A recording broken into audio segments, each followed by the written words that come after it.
Hi, my name is Rafael Martinez, and this is my presentation about the psychological effects of injury on high school swimmers. I attend California Baptist University, and this is for psychology of performance recovery. Um, my target population, I chose high school swimmers, specifically male. This one hits a little close to home. My little brother actually, he competes on a high school swim team right now. He's doing very well. He's swimming in the 50-yard sprint, just 2 laps. He goes hard. But I'm focusing more on the distance swimmers that swim the 500-yard freestyle, which is 20 laps over and over. There's one kid specifically who he's committed to go D1 at the high school near me, and the work he puts in is impressive, but it's very demanding. Um, it's he trains every single day. It's high physical demand. He's got to balance his school, training, everything, eating. Even that gets hard. But doing so many yards like that as a swimmer, it puts a lot of strain on your shoulders. Swimmers' most common injury is his shoulders. So just the repetitive swimming, arm over the head, shoulders over and over, it gets very hard. And then you have to the only way it heals really is time, and that's time you're not in the water. That's time other people you're competing with are getting better than you. So it can be frustrating for a lot of competitive swimmers.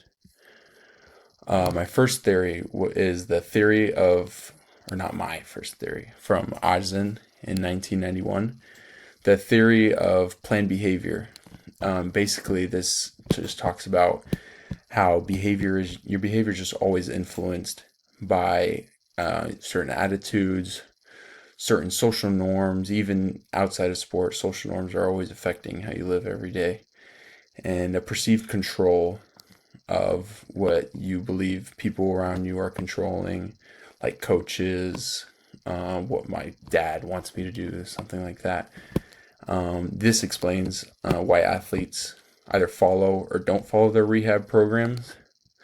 Like I said, like time being out of the water is time where you feel like other people are catching up. So you feel like you need to get back in the water when you really should be resting. It's not a good idea. And having strong support systems often increase the adherence to rehabilitation.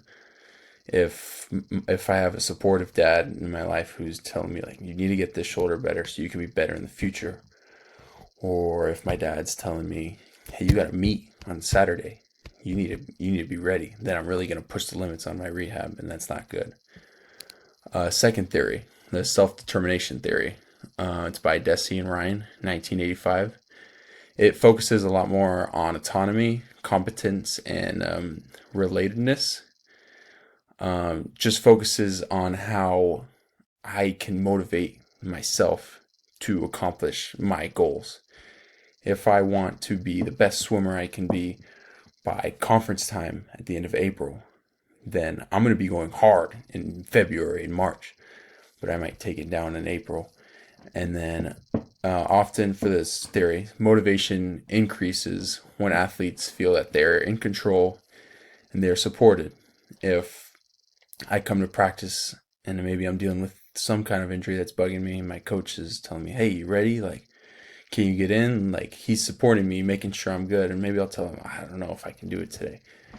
It's very important to maintain effort during repetitive rehab exercises. So when times get boring, I'm just doing rehab while my other teammates are in the water practicing, and I just gotta do some shoulder rolls or roll up my shoulder or do stem. Like, it's important that you take it seriously. You work as hard on your rehab as you would if you're in the pool training. So that's self-determination theory. Third theory, the self-efficacy theory by Bandura in 1977.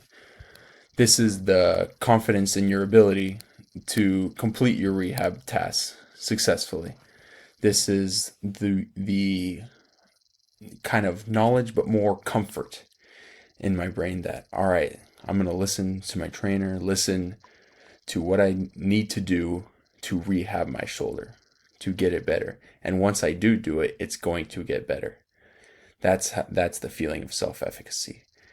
It has an influence on your effort, persistence, and resilience. If I believe in myself, I'm going to keep working on my shoulder. I'm going to pursue it.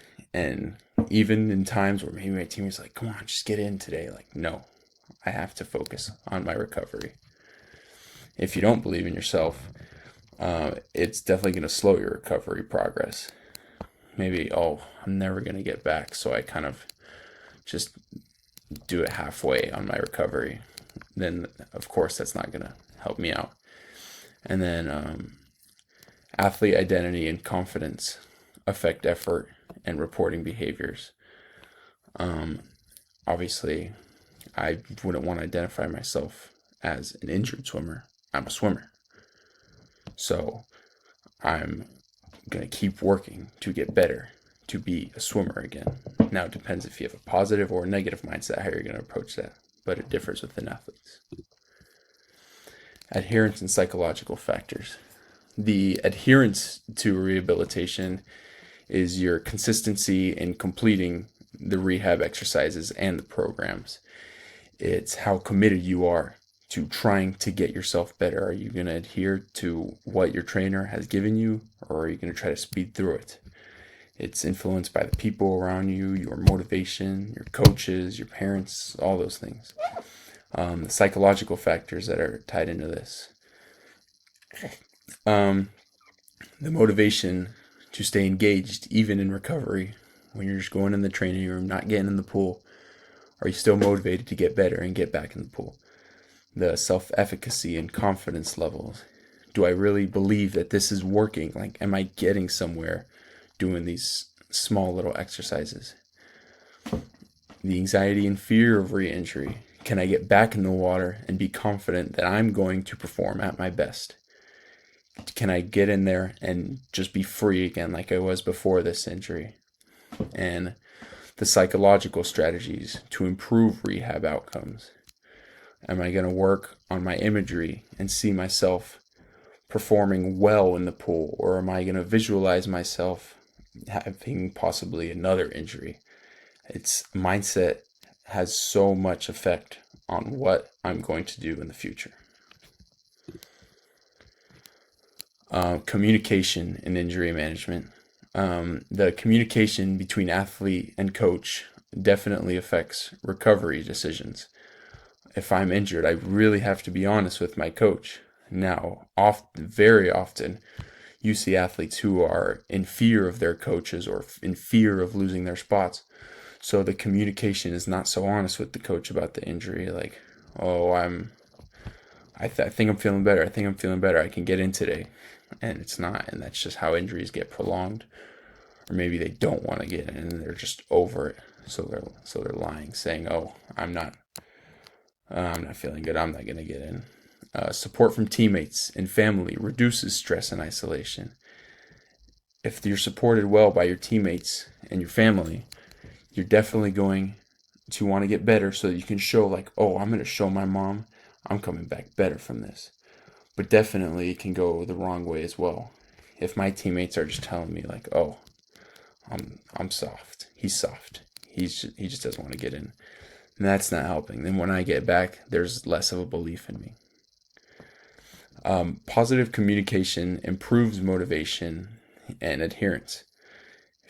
If my coaches, my teammates are communicating well with me, then I'm going to come back better. And then trainers definitely give me a proper guide of how to get better and how to progress through my rehab. And there's clear expectations to help prevent early return to sport. My trainer's going to test me, make sure I'm ready to go. Some barriers to rehabilitation. I've mentioned a few of these. The fear of re-injury. Just being scared to get back out there, scared that it's going to happen again, scared that I'm going to have to be sitting around watching my teammates practice again. A decreased motivation from time away from training. It's hard sitting and watching, and getting back in the pool can be scary with your teammates. You feel like maybe they got better. The pressure to return to your sport too early. Pressure from your coaches that he needs you out there. Pressure from your parents, like like, are you really injured? Like, can you really just go out there? Isolation from team environment. You go from spending 6 days a week with your teammates, laughing while you're on the walls, swimming with them, spending time with them, to now you're by yourself. They're spending time with each other. There's conversations you're not there around for. It's hard. And then high training demands increase stress and injury risk. If you come back and they're training hard, but you just took a couple weeks off, that's hard. It's hard on your body. Your body's not ready for it. My mission statement, it's from the book of Isaiah. But those who hope in the Lord will renew their strength. They will soar on wings like eagles. They will run and not grow weary. They will walk and not be faint. This kind of just focuses on feeling strong again, especially during difficult times. This kind of goes to self-efficacy and the belief in yourself. Maybe physically you're not very strong if your shoulder's hurting, but if you believe that you're strong and you believe that doing these exercises is going to push me to be better again, that's a strong mindset, and that is a strong way to live. It connects directly to injury recovery and persevering through hard times, and it also puts an emphasis on patience and trusting the process. They will run and not grow weary. I feel like that definitely ties into patience. Even in times where you're hurt, you're not going to grow weary. You keep pushing hard. What I learned from this class, I learned that that injuries definitely have a big effect. Obviously, physically, I've been injured before. They physically have a toll on you, but psychologically, they can be very hard. And I've learned a lot about how different athletes at different levels can go through injuries, and how it really affects athletes, and how at the younger level injuries can just make kids quit, and at the high levels it's very hard to get back to where you once were athletically. And also I learned about the motivation and confidence directly, how they directly affect rehab success. That ties into the self-efficacy theory again. Just believing in the training that you're doing, the training when you're injured, believing that this is going to help me get to where I need to be, and how anxiety can impact your performance and recovery process. Worried about your teammates. There's so many factors to worry about. And just the importance of support behind the athlete. It's important to have support from your coach, family, teammates. Those are the big three in an athlete's life. Just the support from your coach. If your coach is putting pressure on you to hurry up, get healthy, we need you now. Or if the coach is patient and understands he needs you or she needs you at your best to help the team. And then here are my references. Thank you for this course.